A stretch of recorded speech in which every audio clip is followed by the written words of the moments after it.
Alright, what do we have here? We got, what is this? A couple of pigs ricocheting a piglet into the sky with a trampoline. Wow, this is some genuinely crazy Japanese nonsense. In fact, I think the only way to make sense of this stuff is to play a little game called 6 Degrees of Pong.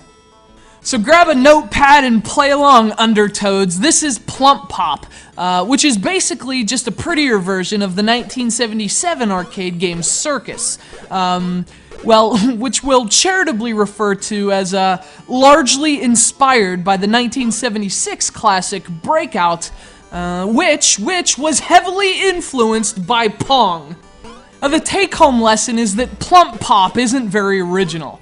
Well, that and that every game is basically a ripoff of Pong. Even the game we just played, 6 Degrees of Pong, can be traced back to Pong. It's based on the Hungarian theory on the world's figurative shrinking due to technology's effect on social interaction, a theory popularized by its application to actor Kevin Bacon, whose favorite game is Pong.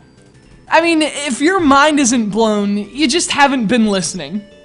Plump Pop released to arcades in 1987, but you'd be forgiven for not knowing that. The game never came to the United States, and a big reason for that may have been the aforementioned aesthetic oddities. This is a game that could have only made sense in Japan. In fact, it's probably a little too Japanese to have appealed to any sizable audience beyond the land of the rising sun.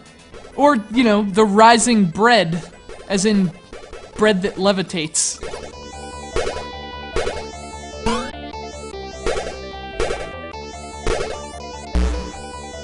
And yet, as interesting as Plump Pop is visually, the core game design is about as ordinary as it gets. You start by choosing between 3 character sets, a pair of either dogs, cats, or pigs.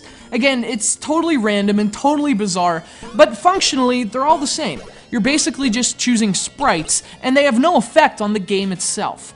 Plump Pop is the same degree of weird whether you go with man's best friend or one of man's favorite dinners. You control a pair of the animals of your choice, and they patrol the bottom of the screen with a trampoline. And it's your job to keep their offspring bouncing into the air to attack everything from flying saucers to those loaves of bread and even disembodied bird heads.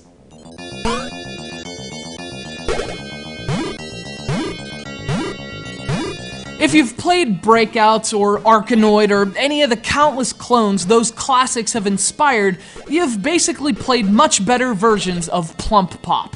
The reason those games are better is that Plump Pop has a few critical design flaws. Breakout and Arkanoid get progressively more difficult, but Plump Pop is different. This game is tough because it's tough to play.